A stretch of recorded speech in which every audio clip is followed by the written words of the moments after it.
ہم جب آیات اور احادیث ڈسپلے کروا دیتے ہیں تو ہم خود ہی اعلان برات کر دیتے ہیں کہ آپ نے ٹیکسٹ کو فالو کرنا ہے، اس کے بعد کوئی ہم سے گیلا شکوہ بالکل نہ کریں۔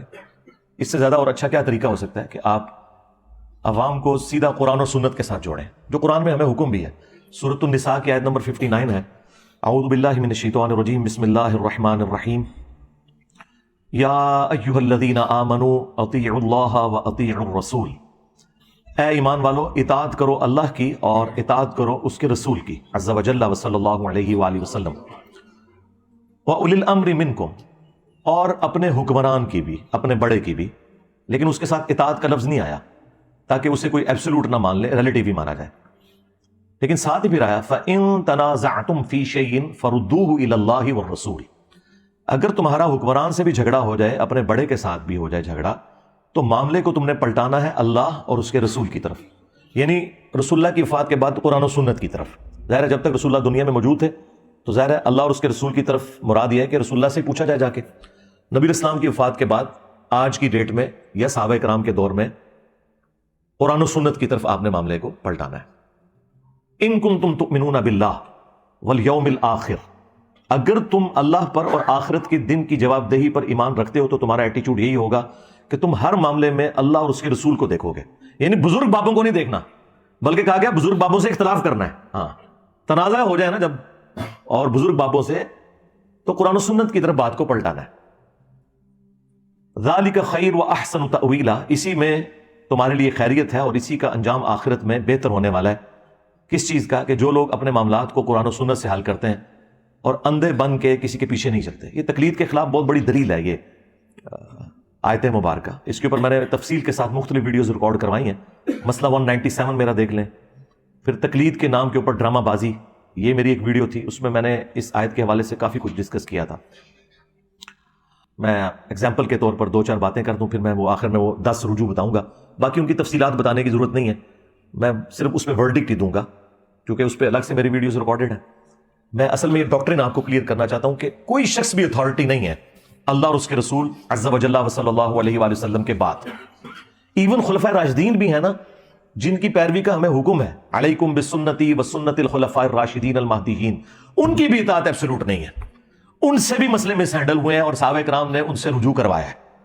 تو سرکار اگر خلفاء راشدین کا یہ حال ہے تو باقی اصحاب تو شاہی کوئی نہیں، یعنی جن کے پیچھے اللہ کے رسول کھڑے ہوئے ہیں اور فرما رہے ہیں کہ میرے بعد تم بہت اختلاف دیکھو گے، دین میں نئی نئی بدعتوں سے بچنا اور میری سنت اور میرے ہدایت یافتہ خلفاء راشدین کی سنت کو داڑھوں سے مضبوطی سے پکڑ لینا۔ جن کے پیچھے رسول اللہ کھڑے ہوئے ہیں ان کے بارے میں بھی قرآن و سنت میں کئی چیزیں ہمیں ملتی ہیں اس حوالے سے کہ انہوں نے قرآن و سنت کی روشنی میں اپنے معاملات سے رجوع کیا۔ احادیث میں اس طرح کے بہت واقعات موجود ہیں، اسی میں سے میں سیمپل کے طور پر ایک بڑے ہارڈ لائنر خلیفہ راشد سیدنا عمر فاروق رضی اللہ تعالیٰ عنہ، جو اپنی مینجمنٹ میں بھی سٹرونگ تھے، علم کے اعتبار سے بھی سٹرونگ تھے، ڈیسیژن میکنگ کے اوپر بھی سٹرونگ تھے، اور ان کا روب اور دبدبا بھی تھا اپنی رعایا کے اوپر، ان کی مینجمنٹ کوئی ڈھیلی نہیں تھی۔ ان کی مثال بخاری اور مسلم میں آئی ہے۔ یہ ویسے تو ایک ہی مثال کافی ہے ان لوگوں کے لیے جنہوں نے اپنے بزرگ بابوں کو خدا کا درجہ دیا ہوا ہے۔ بخاری مسلم دونوں میں حدیث ہے، سیدنا عمر فاروق رضی اللہ تعالیٰ عنہ مسجد نبوی میں تشریف لائے تو انہوں نے دیکھا کہ حضرت حسان ابن ثابت اور حضرت ابو ہریرہ آمنے سامنے بیٹھے ہیں اور حضرت حسان انہیں نعتیہ اشعار سنا رہے ہیں مسجد میں بیٹھ کے۔ تو سیدنا عمر نے انہیں تیکھی نظروں سے دیکھا، زبان سے کچھ نہیں بولا، خلیفہ راشد بھی ہیں، روب بھی ہے، اور دیکھ رہے اس شخص کی طرف ہے جو شاعر ہے، جو بےچارے ول میں بھی بڑے کمزور ہوتے ہیں، بالکل ممی ڈیڈی ہوتے ہیں، آپ کو پتا ہے جو شاعر لوگ ہوتے ہیں ان میں کوئی سختی۔ اور حضرت حسان کے بارے میں اگر آپ دیکھیں تو کسی میدان جنگ میں بھی یہ سامنے نہیں جا سکے، شاعر ٹائپ تھے، ان کی طرح مزاج ہی کچھ اور تھا۔ ان سے زیادہ تو صحابیات جو ہے وہ میدان جنگ میں پرفارم کرتی تھی۔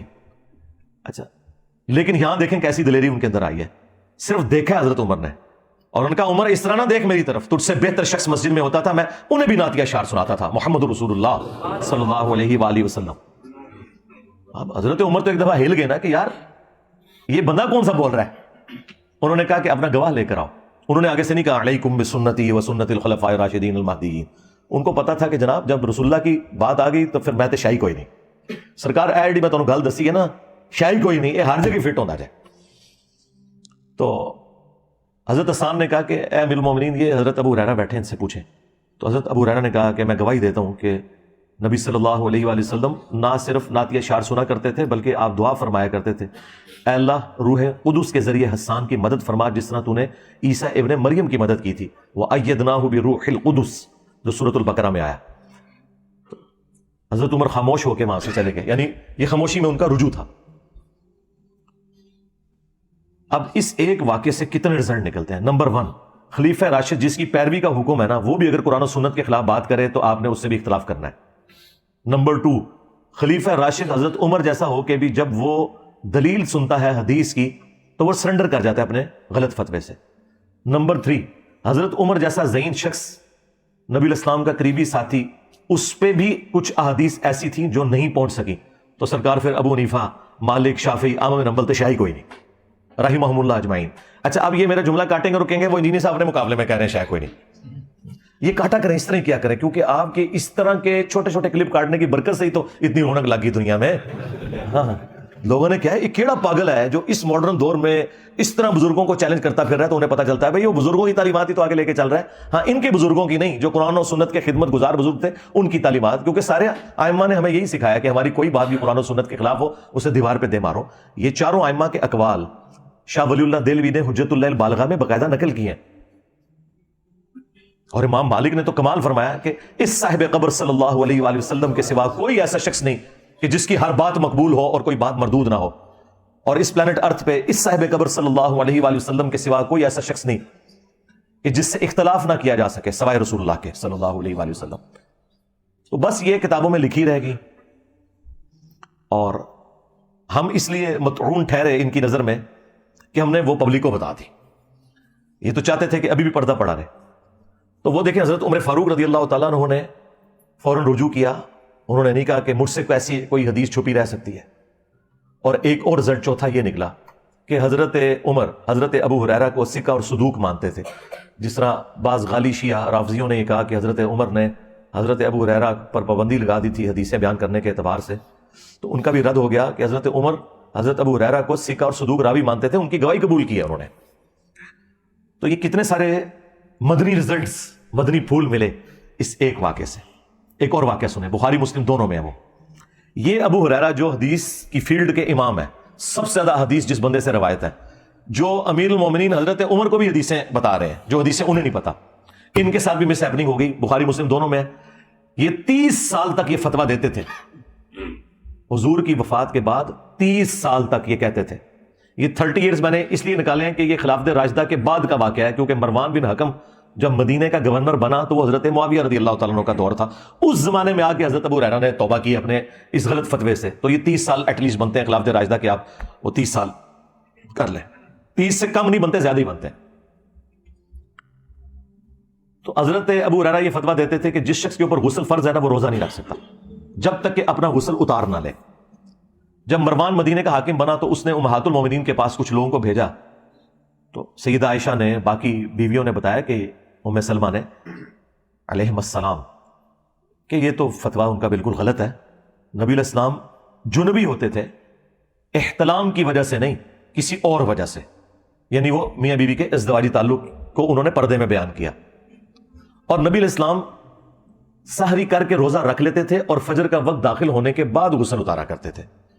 یعنی جنبی شخص کے لیے یہ ضروری نہیں کہ پہلے غسل اتارے اور پھر روزہ رکھے، نہیں، تسلی سے سحری کرے، سحری کا وقت ختم ہو گیا کوئی مسئلہ نہیں ہے، فجر کا وقت داخل ہو گیا، اب فجر کی نماز سے پہلے پہلے غسل کر لے تو اس کا روزہ بھی درست، اور اس وقت وہ نماز پڑھ لے غسل کر کے۔ اب یہ جب حضرت ابو ہریرہ تک بات پہنچی تو اب نبی کی بیویاں جب گواہی دے دیں، پھر ابو ہریرہ تو شاہی کوئی نہیں، ظاہر ہے وہ تو بالکل حضور کی آئلی اور پرسنل زندگی روایت کر رہی ہیں، اس کے بعد تو کوئی گنجائش نہیں رہتی نا کہ کوئی اس طرح کی بات کرے۔ تو حضرت ابو ہریرہ اپنے اس فتوے سے پیچھے ہٹ گئے، اور ان کا یہ میری ذاتی رائے تھی، میں کسی حدیث کی بنیاد پہ ایسی بات نہیں کر رہا تھا۔ تو یہ صحابہ کرام کا ایٹیچیوڈ تھا۔ ایک اور حدیث بخاری مسلم کی بڑی رکت انگیز ہے۔ ایک انصاری صحابی کو نبی علیہ السلام نے ایک مہم پر بھیجا اور ساتھ ان کو امیر بنایا اور ساتھ ان کے قافلہ روانہ کیا۔ راستے میں ان کی تلخ کلامی ہوئی اپنے سب آرڈینیٹس کے ساتھ، تو انہیں اتنا غصہ آیا، انہوں نے کہا کہ آگ کا ایک الاؤ جلاؤ بہت بڑا۔ جب وہ جل گیا تو انہوں نے کہا کہ میں تمہیں حکم دیتا ہوں، چونکہ میں رسول اللہ کا بنایا ہوا امیر ہوں، میری اطاعت نبی کی اطاعت ہے اور نبی کی اطاعت اللہ کی اطاعت ہے. میں تمہیں حکم دیتا ہوں کہ تم اس آگ میں چھلانگ لگاؤ. اللہ کے فضل سے کوئی ایک بھی انفی نہیں تھا ان میں, وہ سارے محمدی تھے. انہوں نے کہا کہ ہم یہ تیرا حکم نہیں مانیں گے. مجھے بتائیں ایک انصاری صحابی کا اگر حکم نہیں مان رہے صحابہ کرام, تو امام حنیفہ شاہی کوئی نہیں کہ ان کا غلط فتویٰ ہم مان لیں. صحابی سے تو بڑا کوئی نہیں ہو سکتا نا, اور وہ صحابی وہ جسے نبی نے امیر بنایا ہو صلی اللہ علیہ وآلہ وسلم. اور پھر صحابہ نے ایک بڑا زبردست جملہ بولا وہاں پہ کہ ہم نے آگ سے بچنے ہی کے لیے تو رسول اللہ کا دامن کرم تھاما تھا, تو ہمیں اسی آگ میں پھینک رہا ہے. تیرا یہ فتویٰ نہیں مانیں گے, ہاں جی, تیرا قیاس نہیں مانیں گے, تیرا اجتہاد نہیں مانیں گے, تیری تقلید نہیں کریں گے. واپسی پہ یہ مقدمہ جب نبی الاسلام کی بارگاہ میں پیش ہوا تو آپ نے اس پہ پھر مہر لگائی بڑے سخت الفاظ میں. آپ نے فرمایا کہ اگر تم اس آگ میں کود جاتے تو سیدھے جہنم کی آگ میں جا کے نکلتے. استغفر اللہ. یعنی ادھر بھی آگ میں جلتے اور آگے بھی آگ میں. کس کی تقلید کر کے, کس کا قیاس اور اجتہاد مان کے؟ ایک صحابی کا. تو سرکار تو اڑے امام تھے, پھر شاہی کوئی نہیں. پھر آپ علیہ السلام نے فرمایا کہ مخلوق کی اطاعت صرف معروف میں ہے, منکر میں نہیں. اللہ کی نافرمانی میں کسی مخلوق کی اطاعت جائز نہیں ہے. یعنی آپ نے دیکھنا ہے کہ اللہ نے کیا فرمایا, اس کے رسول نے کیا فرمایا عز و جل صلی اللہ علیہ وآلہ وسلم. یہ تو میں صرف آپ کو وہ واقعات بتا رہا ہوں جو بخاری مسلم میں رپورٹ ہوئے ہیں, صحابہ ورسز صحابہ. اب کسی کو وہاں آ سکتا ہے کہ نیچے سے کوئی مثال دیں تو سرکار وہ سن لو, پھر بڑی تگڑی مثال جائے. صحیح مسلم 4776. عبداللہ بن عمر بن عاص خانہ کعبہ کی دیوار کے ساتھ ٹیگ لگائے بیٹھے ہیں اور اطاعت امیر کے اوپر حدیث سنا رہے ہیں کہ اپنے امیر کی, اپنے حکمران کی اطاعت کرنی ہے. اتنے میں ایک تابعی آتا ہے عبد الرحمن بن عبد رب کعبہ. جب وہ حدیث سنتا ہے تو وہ کہتا ہے کہ کیا یہ حدیث آپ نے رسول اللہ سے خود سنی ہے کہ ہر حال میں اپنے امیر کی اطاعت کرنی ہے؟ تو انہوں نے کہا ہاں, میرے کانوں نے سنی, میری آنکھوں نے رسول اللہ کو دیکھا, میرے دل نے حضور کی بات یاد کی کہ اطاعت امیر کرنی ہے. تو انہوں نے کہا اگر یہی بات ہے تو آپ کے چچا کا لڑکا معاویہ ابن ابی سفیان رضی اللہ تعالی عنہما, ہم تو احترام سے ہی نام لیں گے, وہ تو ہمیں حکم دیتے ہیں کہ ہم لوگوں کو ناحق قتل کریں اور لوگوں کا مال حرام طریقے سے ہڑپ کریں. سرکار یہ کوئی تاریخی روایت نہیں ہے, یہ صحیح مسلم 4776 نمبر حدیث ہے. اب یہ اتنی سخت بات تھی اور اب عبداللہ ابن عمر بن عاص تھوڑی دیر کے لیے خاموش ہو گئے کہ اب میں اس کو کیا جواب دوں, یہ بیچارہ انجینئر کی ویڈیو سے متاثر ہے انورٹڈ کاماز میں. تو انہوں نے سر اٹھایا اور وہی بات کی جو انجینئر صاحب آپ سے کر رہے ہیں اتنی دیر سے. انہوں نے کہا کہ معاویہ کی اطاعت کرو صرف ان کاموں میں جس میں اللہ کے حکم کے مطابق تمہیں چلائے, اور جس میں وہ اللہ کی حکم عدولی کرے تم اس کی نافرمانی کرو. اچھا, اس میں ایک بڑی مزے کی بات ہے, اس تابعی نے اس صحابی سے بحث کرتے ہوئے نا قرآن کی آیت کوٹ کی, سورہ النساء آیت نمبر 29, کہ آپ کے چچا زاد معاویہ جو ہمارے حکمران ہیں وہ تو ہمیں حرام خوری اور قتل ناحق کا حکم دے رہے ہیں, جبکہ اللہ ہمیں قرآن میں کہہ رہا ہے کہ ایک دوسرے کا مال حرام طریقے سے مت ہڑپ کرو اور ایک دوسرے کو مت قتل کرو. اب ہم اللہ کی بات مانیں یا اپنے حکمران کی؟ یعنی اس سے یہ ثابت ہوا کہ ایک غیر صحابی بھی صحابی سے اختلاف کر سکتا ہے قرآن و سنت کی روشنی میں. تو سرکار پھر باقی تو شاہی کوئی نہیں. اور پھر حضرت عبداللہ بن عمر بن عاص نے جواباً اس کو یہ نہیں کہا کہ تو تابعی ہو کے صحابی سے اختلاف کر رہا ہے, مشاجرات صحابہ مت ڈسکس کرو. ٹھیک ہے, کوئی ایسی بات نہیں. اس زمانے میں یہ کہانیاں نہیں ہوتی تھی, اس وقت علمی گفتگو ہوتی تھی. اور اس سے بڑھ کر انہوں نے اس کی تائید کی کہ اگرچہ میں تمہیں اطاعت امیر کی بات کر رہا ہوں لیکن اس کا مطلب یہ نہیں کہ امیر حرام خوری کروائے, امیر ناحق قتل کروائے اور تب بھی تو نے امیر کے پیچھے چلنا ہے. یہ چیز انڈرسٹوڈ ہے کہ آپ نے بات ماننی ہے قرآن و سنت کے دائرے کے اندر اندر, اور اگر کوئی قرآن و سنت کے خلاف چلاتا ہے آپ نے اس کی بات نہیں ماننی. سمپل. اچھا, یہ ساری کی ساری باتیں میں اپنے لیے بھی بیان کر رہا ہوں. اگر میں کوئی بات قرآن و سنت کے مطابق کروں آپ لے لیں, اور اگر میں قرآن و سنت کے مطابق کوئی بات نہ کروں تو آپ چھوڑ دیں. لیکن اس کی بنیاد کے اوپر آدھے آدھے میرے کلپ کاٹ کے مجھے گستاخ رسول ڈکلیئر کرنا, گستاخ صحابہ کہنا, گستاخ اہل بیت کہنا, گستاخ اولیاء کہنا, بجائے علمی اختلاف کرنے کے, اور خود یہ فرقے ایک دوسرے کو کافر کہتے ہیں. اس کے باوجود آپ دیکھ رہے ہیں کہ آپ نے اپنی زندگی میں وہ اتحاد امت دیکھا ہے کہ جو شاید آنے والی نسلوں میں بھی ممکن نہ ہوتا, کہ اہل حدیث جو ہیں وہ بریلویوں کو سپورٹ کر رہے ہیں میرے خلاف. اور کیا چاہیے آپ کو؟ حالانکہ وہ یہ مانتے ہیں کہ انجینئر صاحب کی توحید جو ہے وہ بریلویوں سے کیا اہل حدیث سے بھی بہتر ہے, اور پہلے وہ کہتے تھے کہ توحید اصل چیز ہے، لیکن اب انہوں نے کہا نہیں، ماموں اصل چیز ہے. تو اللہ دے بندے ہو، پوری امت دا بیڑا غرق بھی ماموں دا دفاع کرتے ہوئے تسی بھی اپنا پورا فرقہ ڈبو لے آ جائے ماموں پیچھے، پھر بھی تسی جسٹیفائی نہیں کر سکتے ان کی غلط ایکٹیویٹیز کو.